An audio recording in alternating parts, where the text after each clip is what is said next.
पोळ्याच्या दिवशी चिखलाचे बैल करायची पद्धत आहे. म्हणजे त्या अमावस्याच्या दिवशी केलेल्या बैला चिखलामध्ये एवढं सत्व असतंय. तो बैल पूजा करायची, तो करीच्या दिवशी तसाच ठेवायचा. करीच्या दुसऱ्या दिवशी ते बैल उचलायचे, कोणाड्यात देवळीत ठेवून द्यायचे. ते आपण मग त्या वाळतात. पुढे चालून दुसऱ्या पेरणीला मोठी ज्वारी पेरत असतात आणि आधा कदा बैल सुटून पोटऱ्याच्या आधी जर ज्वारीचे ताटं खाल्ले तर बैलाला किरळ लागत असते. किरळ नावाचा एक आजार आहे आणि ती किरळ जर तिसऱ्या टप्प्यात गेली तर बैल घरी यायच्या अगोदर मरतो. मग या किरळीमधून जर बैल दुरुस्त करायचा असेल तर पोळ्याच्या अमावस्याच्या दिवशी केलेला बैल तो पाण्यात टाकायचा, तो विरळून जातो, तो चाळून घ्यायचा आणि त्या चिखलाचं बैलाचं केलेलं पाणी ह्या जिवंत बैलाला पाजलं की त्याची किरळ संपत असते.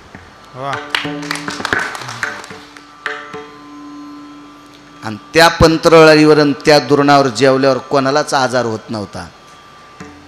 इतकी सात्विकता, एवढी शुद्धता, एवढी पवित्रता जुन्या काळातल्या लोकांच्या, त्या वयोवृद्ध लोकांच्या हाताच्या स्पर्शात होती. कामं करायची माणसं. पण राजा बळीने विश्वजित यज्ञ केला आणि यज्ञामध्ये सुवर्णाचं पात्र जेवायला ठेवलं. जेवणाऱ्यानं सोन्याच्या पात्रात विष्णुबुवा जेवायचं आणि ते पात्र जेवणाऱ्यानं घेऊन जायचं. समाज निष्क्रिय होऊ लागला. काल बोलून गेलो, जो माणूस आपल्या ठरलेल्या वेळेत देवानं कामाची वेळ दिली त्या वेळात जर पैसे कमवत नसेल तर तो भारत देशात राहण्याच्या लायकीचा नाही. अर्थ नावाचा पुरुषार्थ सांगितला. मी काल बोलून गेलो, विष्णू बाबा प्रपंचातल्या लोकांकडे पैसे संपले, तुमची गोष्ट सोडून द्या. तुमचं काय मागणं पुढं फुफुटा उड, आम्ही काय तुमच्या नादी लागू नये. मी कालही सांगितलं, हरिदास शेठ, सर्जेराव दादा, तारुआप्पा, पंडित भाऊ, आपल्याकडचे पैसे संपल्यावर आपल्या नात्यातले पाहुणे आपल्याला पत्रिका उशिरा देते. सहज भेटल्यावर मुद्दाम देतच नाही. आणि आपल्याकडे हे वाढलं की घरी येऊन यावर का आमच्या पोरीला आशीर्वाद द्या, हो द्या, याच्या आशीर्वादानं काय लगेच 11 पोरं होते का तुझ्या पोरीला. पण पैसा असला की धनवंता लागी सर्व मान्यता आहे जगी. पैसा असावा, संग्रहित वृत्ती असावा. ठीक आहे, एखादा महाराज तुम्हाला म्हणत असेल पैसे का बांधून न्यायचेत का, त्याचं नका ऐकू. येड्या गिरगावकराचं ऐका, पैसे मेल्यावर सोबत नेत नसतेत पण मरेपर्यंत लागत असते. तरुणाची संख्या कमी आहे पण 4-2 तरुण आहेत, त्यांना सांगेल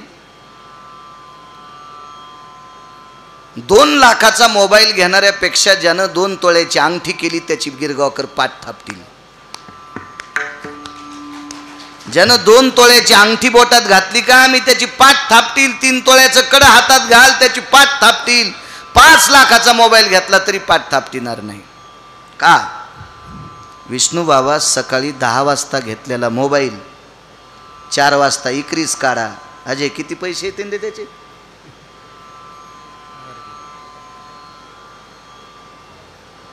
वीस वर्षापूर्वी घेतलेली अंगठी आज इकायला काढा.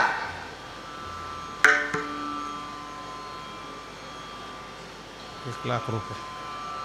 जाऊ द्या पंडित भाऊ, चोरानं ऐकू द्या, विष्णू बाबा गुंडानं ऐकू द्या. मेटे जळगावकर पैसे कमी येतील.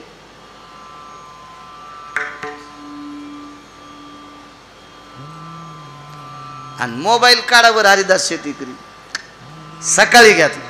तू इकायला त्या अर्थी याच्यात काहीतरी बिघाड आहे.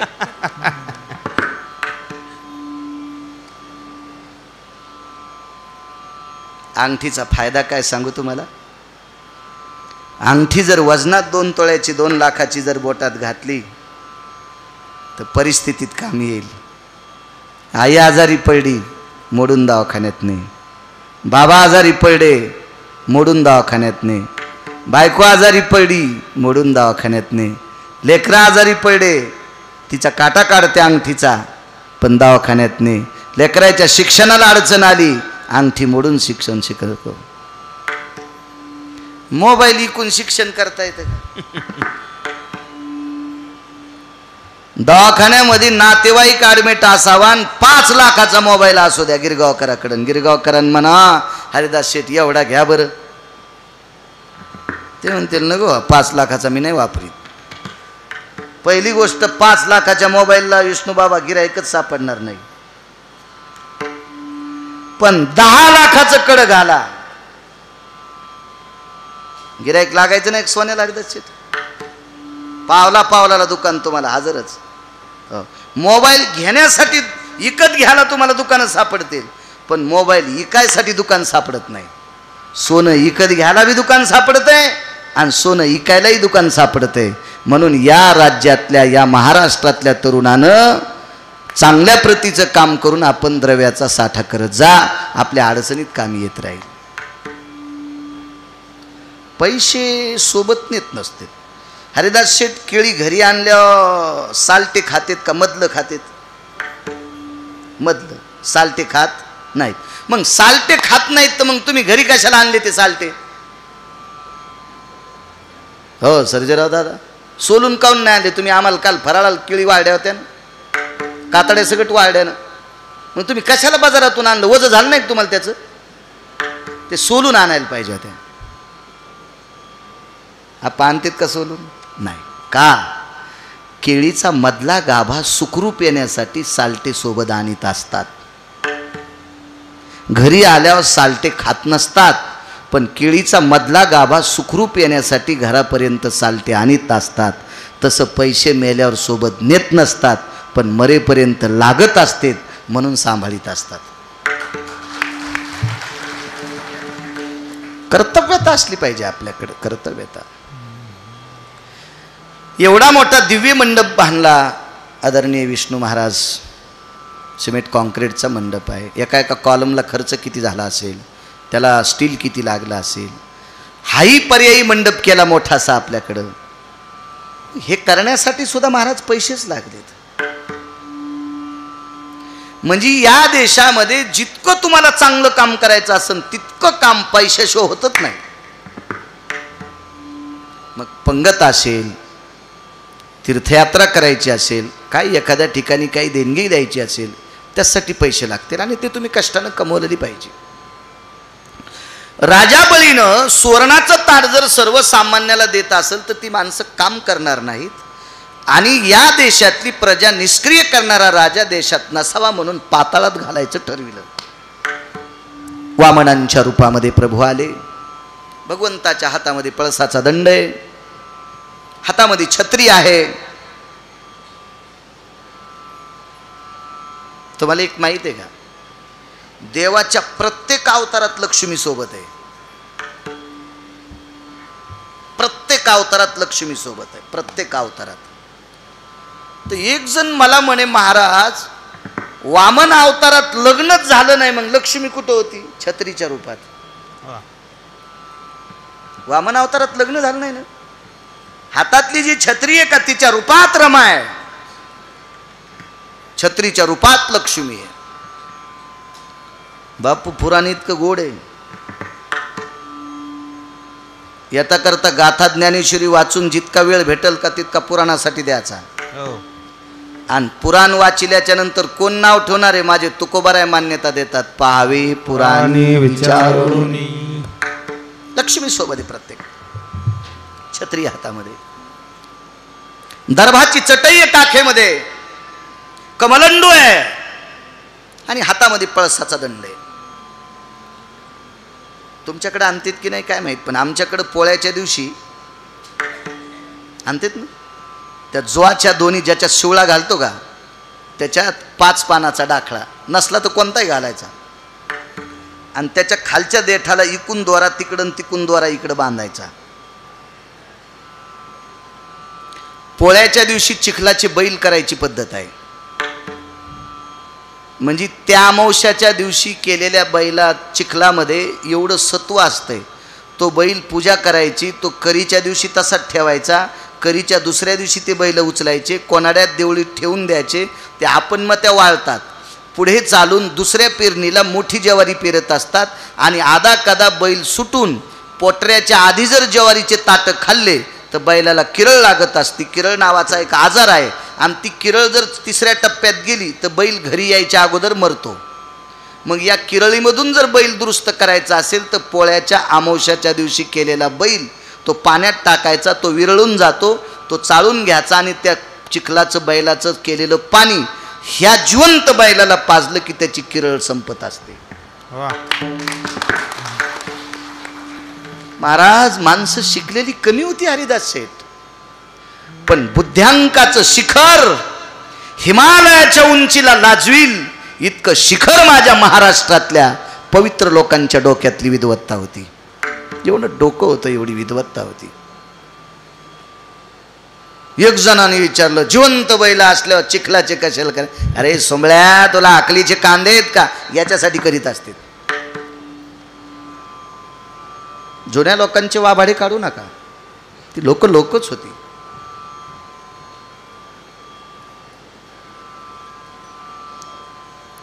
योग असा आला, पळसाचा दंड हातात विष्णुबुवा याच्याकरता घेतला, पितृदोष लागला होता देवांना. तो कधी लागला पुन्हा कधी सांगेल, वेळ संपत आलाय. आणि तो पितृदोष लागल्याच्या नंतर तो पितृदोष काढण्यासाठी पळसाचा दंड हातात घेतला. त्याच्या पाठीमागं मोठं शास्त्र आहे. त्या दिवशीचं लाकूड घरात अडकून ठेवायचं. पुढे महालय येत असतो पितृ पंधरवाडा, त्याच्यातलं एक ईदभर लाकूड काढायचं, तासून घ्यायचं, सुतारदादाकडे न्यायचं, नसेल तर आपणच कुऱ्हाडीनं यानं तासायचं. आणि आपले आजोबा गेले असतील, कोणाचे वडील गेले असतील, ज्या दिवशी पक्ष असेल त्या दिवशी पाटावर त्या व्यक्तीला ठेवायचं आणि त्याच्या पायाच्या बोटाखाली ती चिवटी ठेवायची. पाय धुवायचे, पितृदोष शमन होत असतो पळसाच्या लाकडाला. शमीमध्ये सुद्धा, समिदेमध्ये सुद्धा पळसाची वर्णी आली. आपल्याकडे देवीचा यज्ञ असेल, गणपती याग असेल, शक्ती याग असेल, विष्णू याग असेल, रुद्र स्वाकार याग असेल, प्रत्येक यज्ञामध्ये वास्तुशांतीचे यज्ञ असेल, लेकराच्या शांतीचा यज्ञ असेल, त्याच्यामध्ये पळसाच्या लाकडाला अनन्यसाधारण महत्त्व आहे. एरवी पळसाचं लाकूड इमारतीच्या कामी येत नाही. एरवी पळसाचं लाकूड काठी करायच्या सुद्धा कामी नाही. एरवी पळसाचं लाकूड दांडी, जानूळं, फावंड करायच्या कामी नाही. पळसाचं लाकूड कधी कधी जानूळं जर हालत असेल ना, जानूळं, विष्णुबा तुम्ही काय ऐकू नका, तुमच्या काय कामाचं नाही, तुम्ही लय पुढचे माणसं आहेत. हे आमच्या कामाचं आहे, गबाळ्या लोकायच्या. जानूळं जर हालत असेल नाही तर दांडी हालत असेल ना आवताची, तर आऊत बंद करून ते आऊत सुतारदादाच्या न्यावं लागायचं. मग ते दांडीची मागची खुटी काढून दांडी काढायची, दांडी तासायची, लांबलेली मागची कापून काढायची, मग आऊत हालत नव्हतं. पण तितका वेळ जाऊस तर आपलं आऊत हाणायचं काम संपायलं. शेतातच दांडी काढायची आणि पळसाची साल काढायची आणि दांडी आणि साल दोन्ही एकत्र ठोकायचं. पळसाची साल अत्यंत वलसर असती, त्या वलसर पाण्यानं ती दांडी फुगल्या जाती. संध्याकाळपर्यंत आवताची दांडी कचकच करीतच नाही. नीट आऊत चलतं, नीट नीट नीट, कोण कुठं कामी येईल काय सांगता येत नाही. म्हणून माझ्या विटेवरच्या मालकानं निर्माण केलेल्या सृष्टीवरचा प्रत्येक जीवदशेतला व्यक्ती आपल्या फायद्याचा आहे. फायद्याचा आहे, फायद्याचा आहे आपल्या. अहो, आपण धोत्र्याला विषारी म्हणतो. करा करा करा करा करा करा करा करा, शेळ्या धोत्रा खात्यात, धोत्र्याचे फळं पण खात्यात हरिदास शेठ. या फळातल्या ब्या जर माणसानं खाल्ल्या तर 2.5 तासात माणूस आऊट. विष्णूबाबा या धोत्र्याचे फळं बंद्या शेळ्या खात्यात, पण या शेळीचं दूध ऊन लागल्याच्या नंतर कानात 4 थेंब टाकले तर त्याचं ऊन निघून जाते.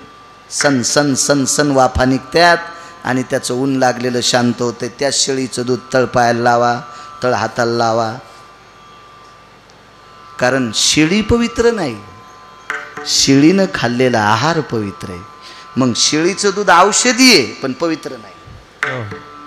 औषधीयुक्त आहे शेळीचं दूध पण पवित्र नाही. मग धोत्र्याला तरी अपवित्र का म्हणता? भगवान शिवजीला धोत्र्याचं फुल आवडलं. या प्रत्येक गोष्टी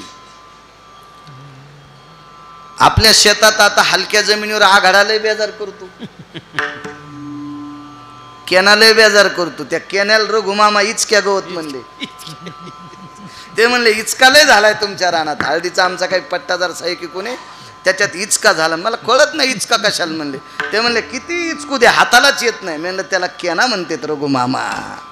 ते म्हणले मला नाही माहित, आमच्याकडे याला इचकाच म्हणते. त्या केण्याच्या गाठी, त्या आघाड्याच्या गाठी महाराज भगवान गणेशानं स्वीकारल्या. मध आणि केना आणि आघाड्याचा द्रव एकत्रित केला आणि त्या चिमुकल्या बालकाला दर्भाच्या काडीनं जर जिभेला चाटायला लावलं तर त्याचा बुद्ध्यांक वाढतंय. हाच मध, हाच केना, हाच आघाडा, याचा द्रव तिन्हीचा एकत्रित करायचा.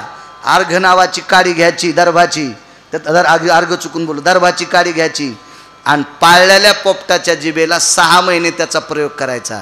पोपटानं जर नाही रामराम घातला तर मी भागवतच करणार नाही.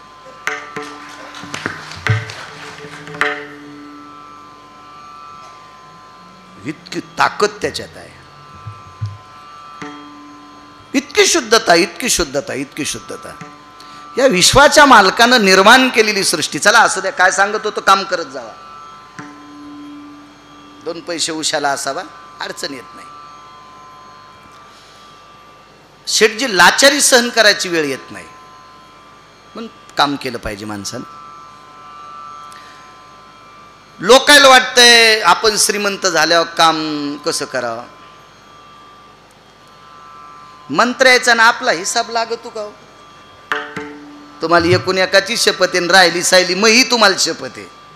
आपला मंत्र यायचा हिसाब कोणी कोण लागन. मी कधी म्हणत असतो माझ्याकडे लय पैसे आहेत, मी ते वजनात बोलत असतो, पुढच्यानं आपल्याला येड्यात काढून म्हणून. काय ते का द्याला का घ्यायला आहे का नाही, हा म्हणायचं मस्त आहे. कुटके खाल्ले तरी म्हणायचं गावरान तुपात पोळ्या खाल्ल्या, खाऊ ना, भेकार छोटपणा वापरायचा. हा मस्त, वाटीभर तुपन पोळ्या खाल्ल्या, कशाला म्हणायचं त्याला आपलं काऊन दाखवायचं. ते पुन्हा म्हणीन याचं वाजलंय, त्याच्यामुळं म्हणायचंच नाही आपल्याकडे पैसे. मीच म्हणत असतो माझ्या जो हाऊद भरलेला आहे, डिझेलला का नसन, कोणी उधार पाधार टाकीत ना, सध्या पथ आहे ना आपली, कोणाला म्हणायचं टाका. आता फोन पेला कोण टाकीन, पण आपल्याकडे भारीचा मोबाईल नाही ना. आपला मोबाईल पतिव्रत आहे, पण याच्यात आगाव काही येतच नाही. हो, शुद्ध याच्यामध्ये सगळं. भारीचा घ्यायला काय झालं ना, विष्णू बाबा घेईन ना मी, पण आता 90 वर्ष लुगडं घातलं, म्हातारपणी कशाला गाऊन घालू. त्याच्यामुळे आता आपल्याला लुगड्यावरच मरायचं, गाऊन नाही घालायचं. जाऊ दे, याच्यावर तुमच्याकडचे राहू दे, पैसे आहेत आपल्याकडे. महिमेत जीवन जगायचं. हातामध्ये पळसाचा दंड घेतला प्रभूने, भिक्षा मागितली. राजा बळीने खारीक आणि तांदूळ भिक्षा टाकली असं मोठ्यांचं वाक्य सांगतोय. माझा त्याचाही उल्लेख मला भागवतात आलेला नाही, पण मोठ्यांचं वाक्य सांगतोय.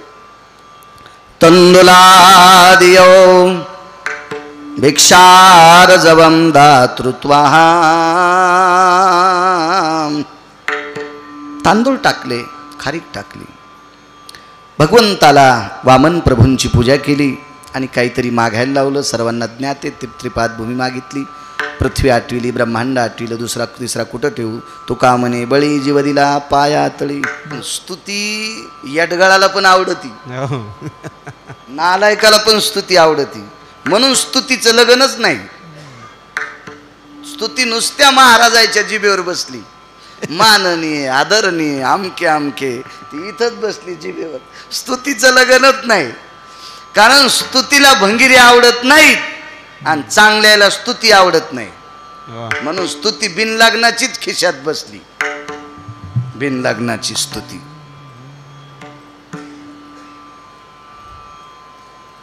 चांगल्यानं स्तुती आवडत नाही. पूज्यता डोळा न देखावी, स्वकीर्ती कानी न ऐकावी. अधिकारी लोकांना स्तुती आवडत नाही, संतांना.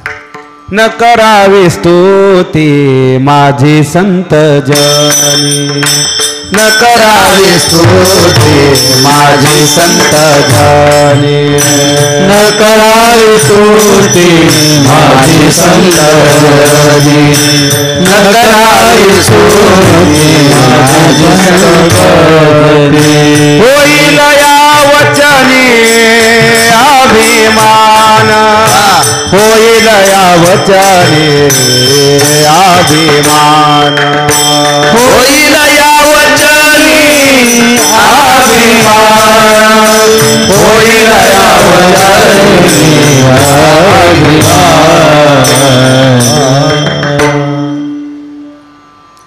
कारण स्तुती झाली की माणसाचा अभिमान वाढत असतो.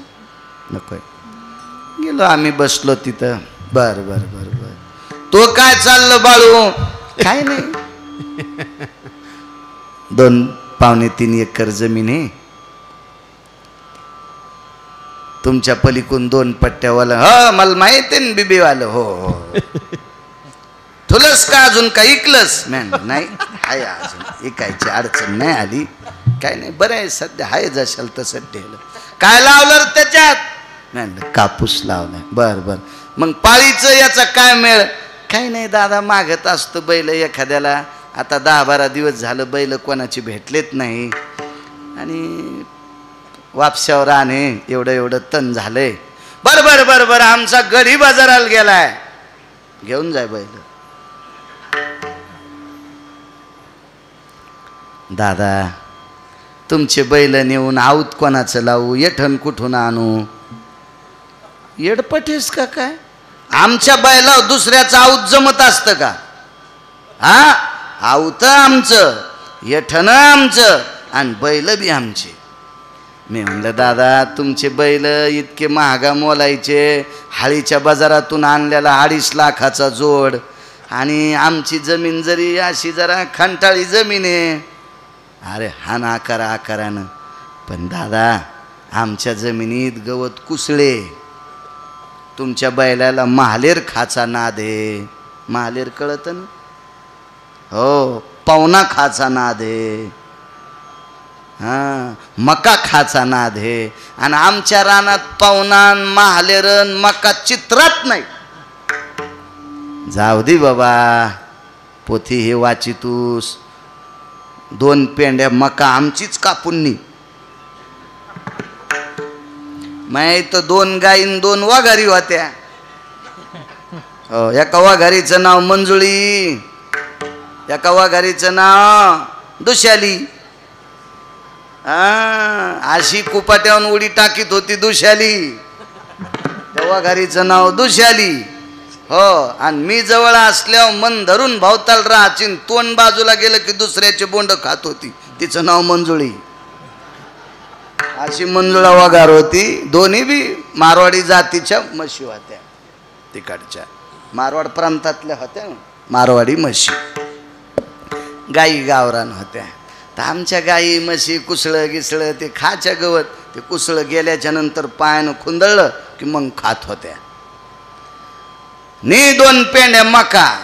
तर मी म्हणलं दादा काही बैठकीतून उठत नाही. म्या 60च्या वरी हातभर मका कापली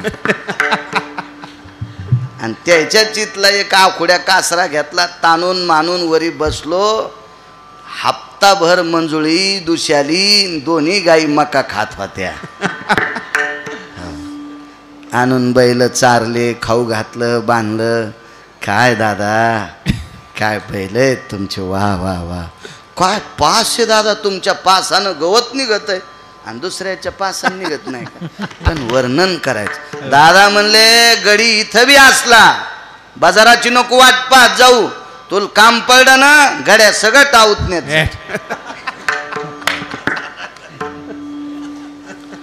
आणि मग आऊत आणल्यावर दुसऱ्या दिवशी गडी आला आणि मला गड्याला म्हणले राम्या आपल्या कापसाला 1.5 200 बोंड आहेत. ते म्हणलं दादा अजून 5च लागलं नाही. बोंड कस काय? अजून तर 5च नाही बोंड कस काय? माणसं कसे कसे कसे खुल्ले बघा ना. चिंतन सांगितल्यावर जसे सैलानी बाबाला कापायला न्यायचे असे बसत येत. भांगार लय आवडत यायला भांगार. ते म्हणले अरे लोक सांगायले तर आपला कापूस लयच वाढाय. हो दादा हो, पहिलं बांधून होते पण गोठ्यात शेणकस काय नाही पडलं. गडी म्हणला अरे काल बाळून नेल ते इटाच्या वाड्यातल्या बाळून, आमच्या वाड्याला पुढून इटा मागून चट मातुड म्हणून आमच्या वाड्याचं नाव पडवतं इटाचा वाडा. फक्त पुढून तितक्या इटा. इटाच्या वाड्यातला बाळू नावच प्रसिद्ध झालं, इटाच्या वाड्यातला बाळू. मागून सारं कांडक्याचे भिताड बाळू. गडी म्हणला हो हो बरोबर आहे, कापूस लय वाडा इतकाले बोलत हे यानंच कोलती टाकली. मला भेटला गडी म्हणले बाळू. म्हणलं काय? म्हणलं काय राम काका? हा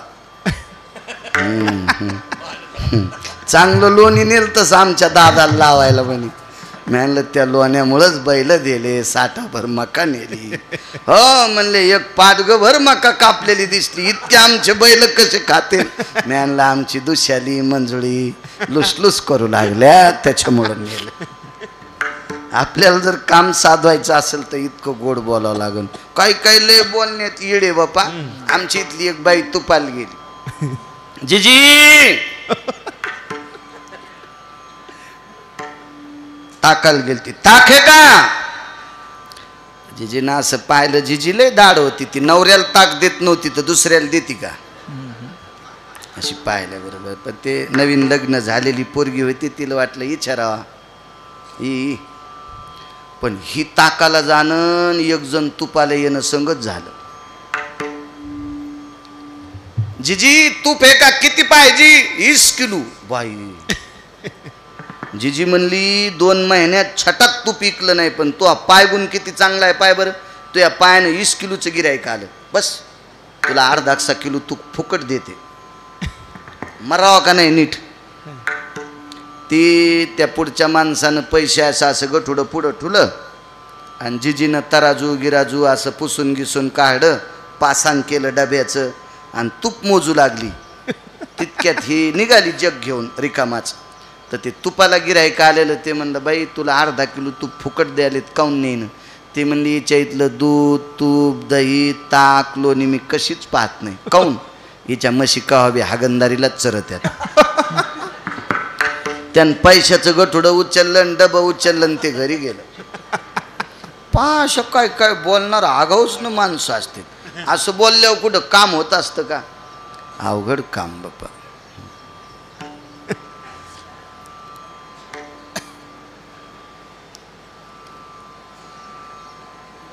आमच्या इथं एक शेजारी म्हातारं होतं, गावात नाही,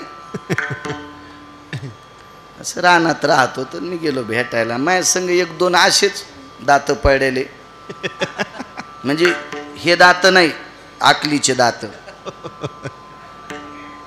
आम्ही गेलो तर मग ते खोपी गिपी केलेली होती. त्या खोपीत बाजगीज मस्त असं म्हातारं गितारं लाईन गिन पंखा गिंका सगळं पद्धतशीर. पोरं डबा गिबा आणून द्यायचे, असं मस्त म्हातारं. तर मी म्हणलं आता तुम्ही थकलात, चालता येईन, आता पावसाळा सुरू झालाय, तुम्ही चला ना गावाकडं. हो म्हणले बाळू महाराज काय राहिला आता, मी काय दिवाळी पाहत नाही. ते म्हातारं म्हणलं मी काय दिवाळी पाहत नाही. तर मी म्हणलं हो दादा मग आता दिवाळी पाहत नाहीत म्हणलं आता राहिलीच किती दिवाळी.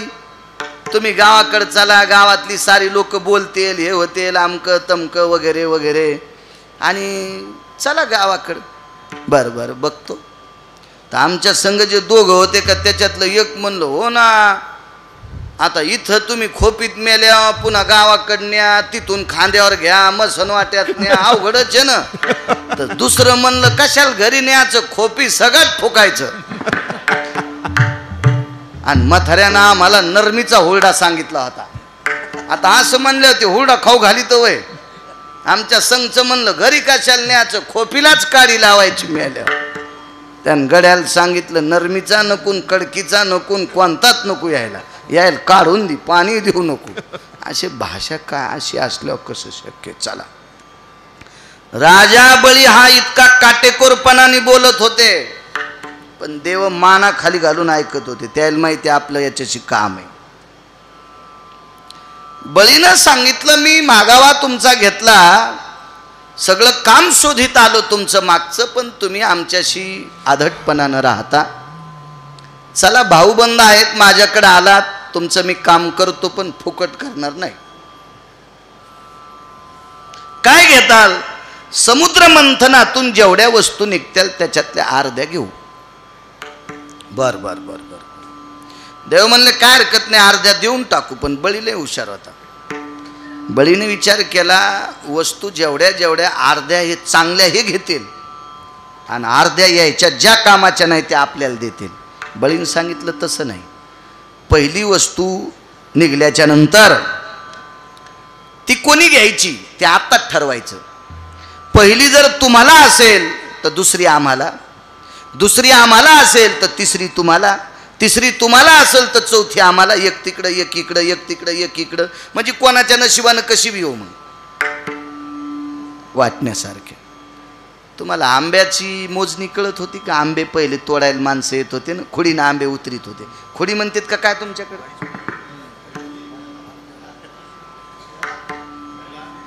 झेला मुंगसत लाईत होते ना, जरा मोठं मुंगस होतं आणि मुंगसा असं ताणून त्याला एखादी पट्टी लाईत होते, आरापत्ती, आणि त्या आंबा मधात घेतला की त्या झेल्यात आम्ही त्याला खुडी म्हणत होतो, त्याच्यात असा आंबा वाढायचा.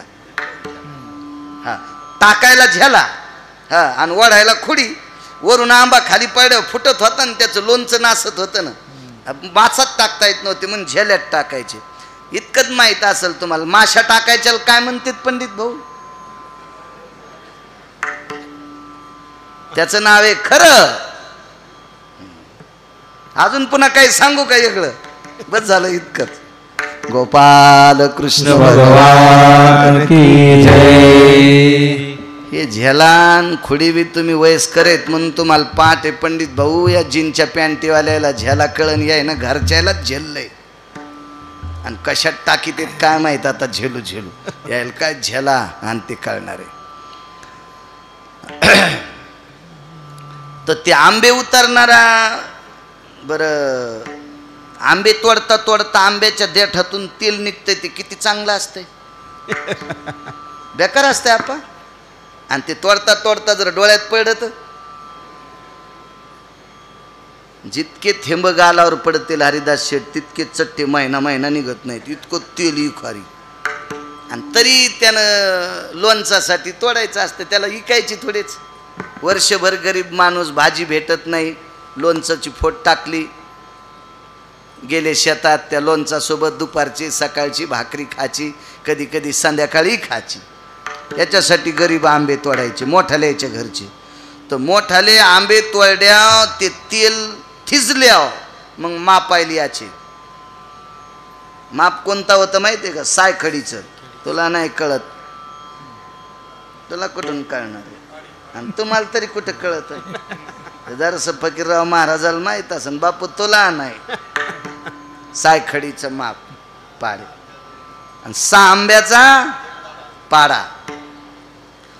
पण पंडित भाऊ माप करताना आधी मालक कोणीकडे टाकायचा रास? टपक्या टपक्या टपक्या, याच्यात 3 याच्यात 3, बरकत, लाभ, 2 लाभ, 4, 5, 6, राम, 8ला राम म्हणीत. हो. आणि सगळ्यात मागून मागून अशा गोट्या राहिल्या का आंब्याच्या, त्या उतरणाऱ्याला बरकत, लाभ, म्हणजे त्यानं कोण्याही सुतार दादा कोण फोडा, कोय खपक्या मास इतकंच. मग त्याची बायको लोणचं घातल्यावर म्हणायची, बाई मदाळ आंबे कस काय नाही? ते म्हणला, जाऊ दे रे, मदाळ मालकानं घेतले आणि आपल्याला गोट्या द्यायला इतकुल्या इतकुल्या. आता मालकाची सून अशीच होती, बऱ्या घरची, टिकल्या लावणारी, भवळ्या कापणारी. भवळ्या काऊन कापित्यात का? त्याला का मोळ बसत का काय? पण सणावाराला आल्या की त्या भवळ्याच कापित्यात, एसटीला अडकायल्यात. हा का गाडीच्या दरुजात अडकायला आता काहून देव जाणे बापा कशामुळं करतेत. बरं आपण विचारावं तर एखादी बाई थुतरी थानायची आपल्या. मी काय येडा आहे का विचारायला? माया का गोळ्या संपल्या का काहून कापित म्हणून आहे का नाही? हा उग अडचणीत हात नाही घातले पाहिजे सुडसत असते. माणसं कसे उकळले वाज हे नुसतं भांगार आवडत आहे का?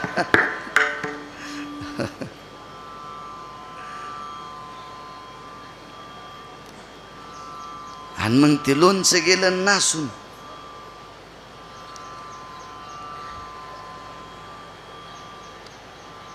उन्हाळ्याचे दिवस म्हाताऱ्याने सांगितलं लोणचं आण शेजार निघून. मग जे आंबे उतरायला आलतं त्याच्या इथं लोणचं आणायला गेलं. ते मोठी वाटी भरून दिलं.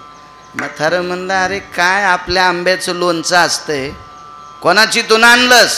लोणचं देणारी तिथंच होती. ती म्हणली लोणचं माया इथलं आहे पण तुमच्याच आंब्याचं आहे. तुम्ही देतानाच असे आंबे देईल ते आम्हाला इतकुल्या आठवड्या आणि त्याचं काय लोणचं होईल. बळीच्या लक्षात आलं देवाईनं जर असं माफ केलं तर आपलं वाजन. चांगल्या चांगल्या वस्तू घेतल्या आणि साध्या खराब वस्तू आपल्याला दिल्या तर आपलं वाजन. मग एक तुम्हाला आणि एक आम्हाला. तयारी झाली. तिथं गेल्याच्या नंतर आता तोंडाकून कोणी धरायचं, शेपटीकून कोणी धरायचं, समुद्र मंथन. देव हुशार होते. देव म्हणले आपल्याला सापाच्या तोंडाकून धरायचं नाही, कारण सापाच्या तोंडाकून धरले की साप ओढू गरम होणार आणि गरम झाल्यावर त्याच्या तोंडातलं विष पडणार आणि विष आपल्याला त्रास देईल. त्याच्यामुळं आपण शेपटीकून धरू. पण ते म्हणले आपण जर आधी शेपटीकडे गेलो तर राक्षस म्हणतील याच्यात काहीतरी काळं आहे, आम्हाला शेपटीकडे जायचं.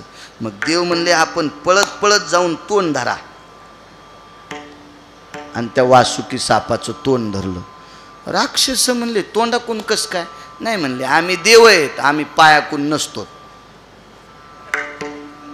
आम्ही देव पायाकून धरीतच नसतो. राक्षस म्हणले इथून यायची बेईमानी सुरू आहे. आता सापाला शेपटीकून पाय असतात का? नाही. घशापासून शेपटी लोक पाय असतात. काय मागचा आणि पुढचा भाग काही संबंध नाही. राक्षस म्हणले आम्हाला. बरं देव म्हणले जाऊ द्या बाबा तुम्ही तोंडाकून आम्ही शेपटीकून. गुळान मारायचं त्याला विष काय करायचं. राक्षस तोंडाकून. समुद्र मंथन सुरू झालं. वस्तू निघत राहिल्या. मग 14 रत्न निघले. कामधेनू निघली, धन्वंतरी वैद्य निघले, सुरा निघली, अमृत निघलं, पारिजातक निघला, चंद्रमा निघला. अशी सगळी काही वस्तू निघत गेल्यानं हा कौस्तुभ नावाचा मणी निघला. हा उच्चश्रवा नावाचा घोडा. बसता का इथं? उच्चश्रवा ते बी सांगतेत भागवत. उच्चश्रवा नावाचा घोडा निघला. अशा काही वस्तू सगळ्या निघत गेल्या. लक्ष्मी निघली. हा आयुध निघले. मग आता एक कोणी वाटून घ्यायचे? अगोदरच ठरलेलं होतं कोणतं कोणाला.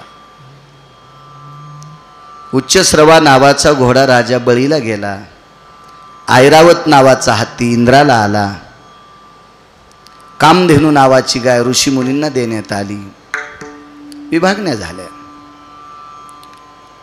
लक्ष्मी भगवान विष्णू परमात्म्याला दिली.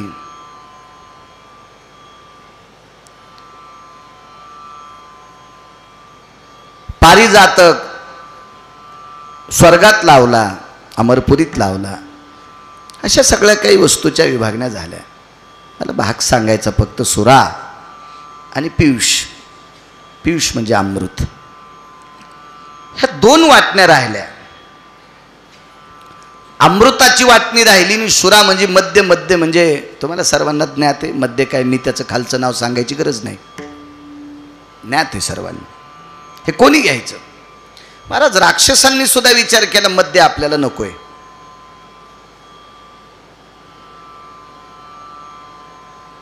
काल बी सांगता सांगता राहिलो तुम्हाला. शुहिका नावाची हिरण्यकश्यपूची बहीण ही माहेरात मृत्यू पावली. माहेरात माहेरात वाक्य नीट ऐका बरं का. ज्या वेळेला तरुणपणामध्ये एखाद्या वर्तनाने किंवा एखाद्या क्रियेने मुलगी सासरी मृत्यू पावते, त्यावेळेला माहेरातली माणसं तिकडच्या लोकांना तोडायचा प्रयत्न करतात.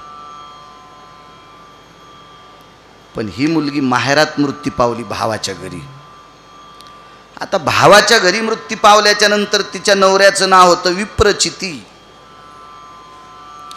त्या आला मेवण्याला म्हणला माझी बायको मेलीच कशी. काल सांगता सांगता राहिलो थोडंसं. प्रल्हाद महाराजांच्या चरित्रातला विषय होता. कशी काय मेली. आता त्यानं लाख प्रयत्न केले सांगायला, पण ते ऐकायला तयारच नाही. मग होळीच्या दिवशी दुसऱ्या दिवसाला काय म्हणते, धुरुडा. धुरुडा.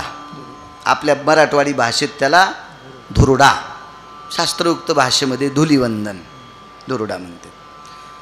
आता तो मेहुणा शांत बसण्यासाठी बोकडाची दावण आणि सुरेचा रांजून द्याला. सुरा मदिरेचा रांजून द्याला. आणि मग ते काय खाण्यापिण्यात असं मग्न झालं आणि बायको मेल्याचं दुःख विसरलं. माझं असं एक मत आहे, त्याची बायको होळीच्या दिवशी मेली म्हणून त्यानं सुरा पेली दुसऱ्या दिवशी. आपलं कोण मरत बरं नेमकं धुरुड्याच्या दिवशी दारू प्याला.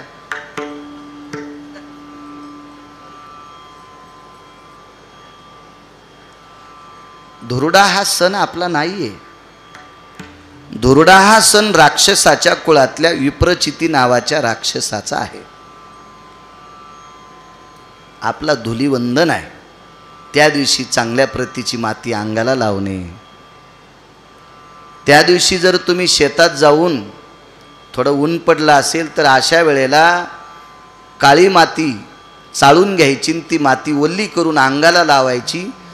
आणि त्या अंगावर माती जर आपण मग त्या उन्हानं वाळली तर अशी त्वचा आकसून येते. म्हणजे त्वचेचे विकार 12 महिने होत नाहीत. असे कितीतरी प्रकार सांगितले धुलीवंदनामध्ये. आपण ते करत नाही. आपण राक्षसाचा सण साजरा करतो. नाही महाराज मी कधीच घेत नाही, पण धुरड्याच्या दिवशी घेतो. मूर्ख आहे तो, मूर्ख आहे, मूर्ख आहे. तो सण आपला नाहीये. कधी कधी जुनं बघत जा, लक्षात येईल तुमच्या. आपली सण किती पवित्र आहेत, किती शास्त्रोक्त आहेत, किती पुराणोक्त आहेत, किती वेदोक्त आहेत, किती ऋषीमुनींचा त्याला आधार आहे. इतकी पवित्र सण आहेत आपली. आपण ते आजमवत नाही. आपल्याला भंगार आवडतं काही पण. चला, लक्ष्मीच्या बाबतीत सुद्धा वाद झाला.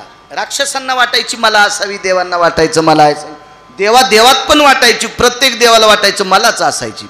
पण लक्ष्मीनं कुणाला अशी अडचण पडू दिली नाही. लक्ष्मी ज्या वेळेला समुद्रातनं प्रगट झाली त्यावेळेला तिच्या हातात एक हार होता. आणि त्या हारातली जी फुलं होती का, ती फुलं मेघश्याम होती. म्हणजे कधी कधी आकाश पंडित भाऊ बदलतं ना, त्यावेळेला असं आकाश निळसर दिसतं. मेघ ते आकाश. आणि तसा रंग होता. आणि लक्ष्मीनं, आणि त्याचा खाली उदाहरण जर सांगायचं शेतकरी राजाला तर तुमच्याकडे जवसाला काय म्हणते, जवस किंवा आळशी. जवस कधी पेरतेत, आता का पुढच्या पेरणीला, पुढच्या. हा, जवस साध्या रानावर येत नाही बरं. ज्या रानात बिना पाण्याचं जवस येतं ती जमीन क्वालिटीची. एक जण म्हणला मी जवस पेरलं ना आलंच नाही, त्याची जमीन पाहायला गेलो तर लाहोराच्या पोटाला खडे टोचू लागले. तुम्हाला माहिती आहे का, लाहोरा फुफुट्यात आंघोळ करतात. लाहोरा नावाची एक जात आहे, म्हणजे पक्ष्याची. त्या फुफुट्यात आंघोळ करतात. तर फुफुट्यात आंघोळ केल्याच्या नंतर लाहोर उडाल्यावर रक्ताचा थेंब पडला. मी म्हणलं जिजी, मी लाहोराला जिजी म्हणलो, रक्त कस काय. हे रानच असं आहे म्हणे, याच्यात सारे खडेच येतं. आंघोळ करता करता पोटाला टोचले. आणि त्या रानात जवस पेरल्यावर कसं येईल, जवसाला रान वेगळं लागतं, देशपट्टीतलं रान लागतं त्याला. तर त्या जवसाला फुलं नाजूक आहेत हरिदास शेठ, छोटी छोटी फुलं आहेत, पण त्याचा रंग पंढरपुरातल्या मालकासारखा आहे. पंढरपुरीचा निळा लावण्याचा पुतळा. आणि लक्ष्मीनं सांगितलं माझ्या हातात जो हार आहे त्या हाराचा फुलाचा जसा रंग आहे मी त्याची. मग सगळ्या जणांना आपल्याकडे पाहिला, आपला काही याच्यासारखा रंग नाही. तसा फक्त नारायणाचा होता, तो फक्त पंढरीतल्या मालकाचा होता, तो भक्त गोपालकृष्णाचा होता, तो जगदानंद कंद जगतपती विष्णू परमात्म्याचा होता. आणि लक्ष्मी देऊन टाकली. त्याशी समर्पिली ओ रमा. मग नारायणाला लक्ष्मी रमा देऊन टाकली. अप्सरा निघल्या. अप्सरांची नावं भरपूर आहेत. फार सुंदर स्त्रिया. तर शक्यतो सगळ्यांनी विचार केला ह्या अप्सरा इंद्राला देऊन टाका. इंद्राला पुण्य संपिण्यासाठी. भोगवादी असतो राजा. अमरपुरीचा राजा हा भोगवादी आहे. आणि नाना प्रकारच्या भोगाची पूर्णता करत असताना त्याचं पुण्य लवकर संपत याच्याकरता त्याला देऊन टाकल्या त्या अप्सरा. प्रश्न पडला सुरा आणि पियुष. राजा बळी आहेत, प्रभू आहेत, बसलेले आहेत. काय करायचं प्रभू आपण आता? याची वाटाघाटी करायची, नेमकं काय कसं ठरवायचं? भगवंतानं सांगितलं अमृत आणि सुरा याच्या वाटण्या होतील. तुम्ही तुमच्या 2 पंक्ती धरा. त्याच्या अगोदरचा प्रश्न आहे. राजा बळीच्या लक्षात आलं तर देव आपल्याला अमृत देत नाहीत म्हणून बळीनं तो कलशच हरण केलता. बळीने मुक्काम केले 4. आपण नशिबवान आहोत. राजा बळीनं अमृताचा कलश घेऊन आपल्या महाराष्ट्रात मुक्काम केला, नाशिकला. म्हणून काही ठराविक वेळेच्या नंतर आपल्या महाराष्ट्रात नाशिकला कुंभ भरतो. आता 27ला महाराष्ट्रात आहे. मागे प्रयागराजला झाला. आता 27 मध्ये आपल्या महाराष्ट्रात आहे, नाशिकला आहे. नाशिक ही देवभूमी आहे. मर्यादा पुरुषोत्तम रामचंद्रांचा वास त्या भूमीतून झालेला होता. भगवान त्र्यंबक राजाचं वास्तव्य त्या मातीत आहे.